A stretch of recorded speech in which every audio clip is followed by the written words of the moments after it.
बिस्मिल्लाहिर्रहमानिर्रहीम। अस्सलाम वालेकुम स्टूडेंट्स। जी स्टूडेंट्स, कैसे हैं सब? उम्मीद करता हूँ सब ठीक ठाक होंगे। बायो 401 की असाइनमेंट नंबर 2 आज हम करने जा रहे हैं। 20 नंबर की असाइनमेंट है और दो क्वेश्चन है इसमें। फर्स्ट क्वेश्चन देखिएगा जी। फर्स्ट क्वेश्चन है अनग्रुप डाटा से रिलेटेड है। इन डाटा की क्लासेस नहीं बनाई हुई, तो इसमें क्या क्या चीज़ फाइंड करना है? Quartile, semi interquartile and coefficient of quartile deviation. तीन चीज़ें निकालनी है हमने। पहले तो हमने कोटाइल्स निकालनी है तीनों, Q1, Q2, Q3 and Q4।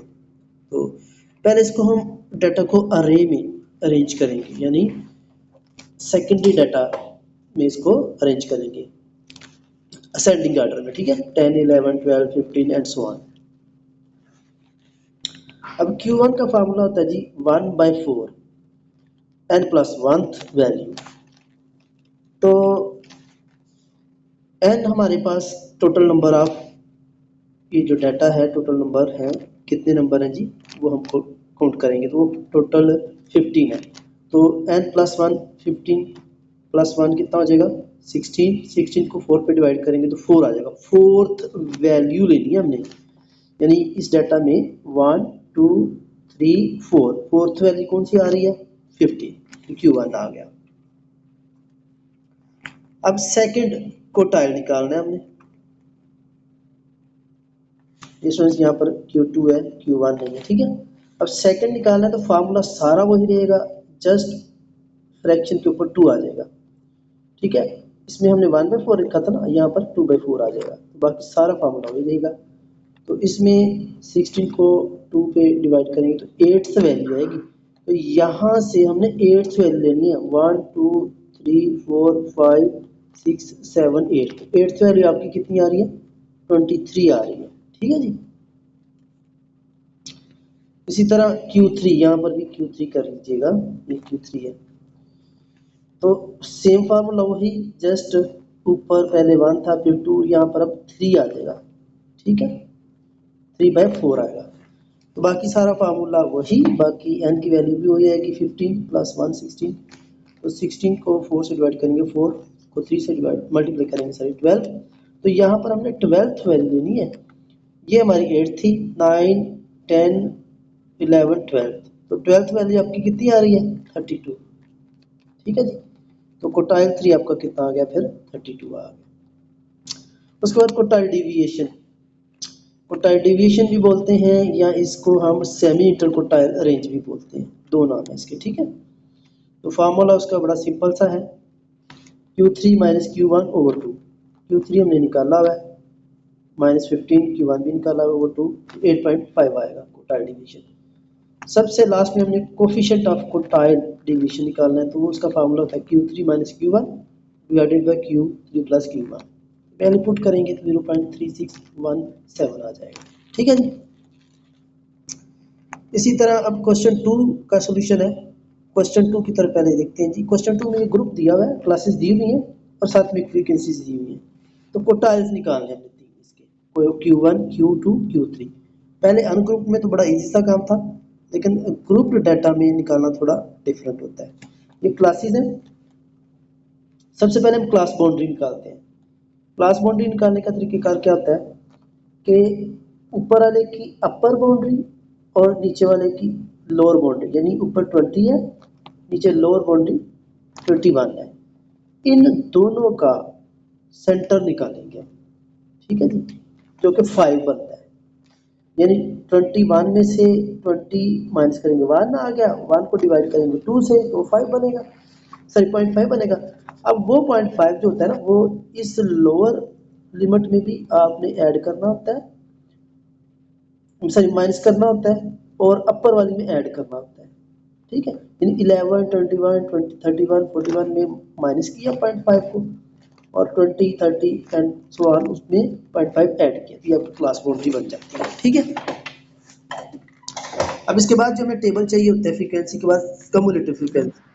अब कम्युलेटिव फ्रीक्वेंसी का फार्मूला क्या होता है? वो सिंपल है, ये 5 को एज इट एज कॉपी कर लेते हैं, इस 5 में फिर 4 ऐड करते हैं, 9 9 में फिर 3 ऐड करते हैं, 12 12 में फिर 5 ऐड करते हैं, 17 and so on.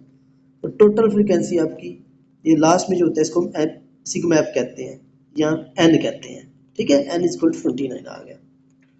Okay ji, quartile 1 निकालना है। क्वार्टाइल 1 निकालने के लिए हम पहले एन बाई फोर्थ क्लास देखेंगे कि वो कौन सी होती है। तो 29/4 आपका कितना आता है 7.5। तो 7.25 ऑब्जर्वेशन हम देखेंगे कम्युलेटिव फ्रीक्वेंसी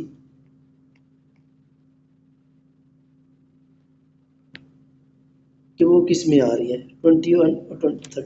तो ये देखिएगा 5 और 9 के दरमियान आपका 7.5 आ रहा है। इट मीन्स इन दोनों के दरमियान आएगी। तो इसमें जो बड़ी वैल्यू होगी ना उसके सामने वाली क्लास बाउंड्री आप लेंगे जो कि कितनी आ रही है 20.5 30.5 20.5 30.5, ठीक है।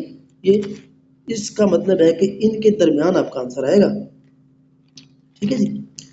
अब लोअर बाउंड इसमें से लोअर बाउंड्री को एल का नाम देंगे जो कि 20.5 है, ठीक है। अब फार्मूला हमारा ये है basically Q1 is equal to L plus N over 4 minus CF over F into C। अच्छा, अब L तो हमने निकाल लिया, N भी हमारे पास N/4 भी है। उसके सामने इसी यानी वो जो आपका आया था ना क्लास बाउंड्री वाला टेबल, इसी के सामने ये आपका F होगा और ये CF होगा, ठीक है जी।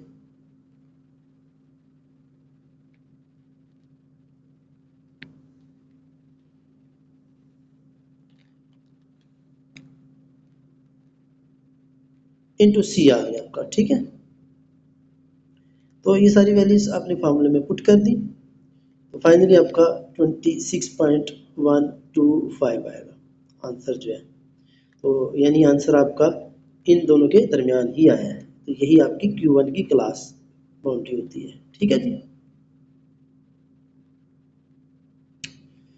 जी स्टूडेंट्स, अब नेक्स्ट वन हमारा क्या है, नेक्स्ट वन हमारा Q2 निकालना है। अभी Q2 के लिए फार्मूला तो वही आएगा same as it as, just आपने Q2 के लिए 2n/4 करना है। तो ये वाली जो वैल्यू बनेगी ना, यानी इसको सॉल्व करेंगे तो 14.5 वैल्यू आएगी CF कॉलम में। तो यानी 15 देखें,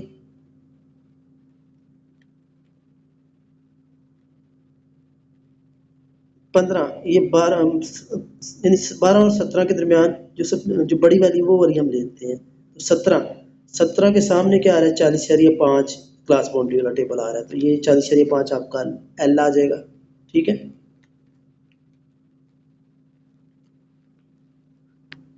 ये 40/5 आपका L आ गया, ठीक है। 2n/4 ये हमने निकाल लिया है माइनस CF। तो CF हमने कैसे निकालना है बेसिकली ये अब देखिएगा, इसके ऊपर वाला हम CF लेते हैं, इसी क्लास के ऊपर वाला हम क्या लेते हैं CF लेते हैं, ठीक है जी, इंटू C। अब C जो है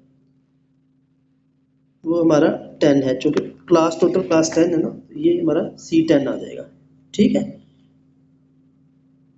इसको सॉल्व करके 45/5 इस तरह Q3 स्टूडेंट्स निकाल लेंगे। Q3 के लिए सेम वही है लेकिन यहाँ पर 3 आ जाएगा। तो इसमें जो वैल्यू आएगी वो 51 से 60 के दरमियान आपका आंसर आएगा, ठीक है। सो सेम सारी चीज़ें वैसे लिखेंगे तो फार्मूला लगाने के बाद जो आंसर आएगा 57.2857 आ जाएगा।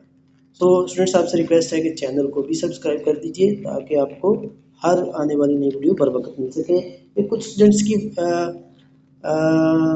फरमाइश थी इसलिए मैंने ये असाइनमेंट बनाई है।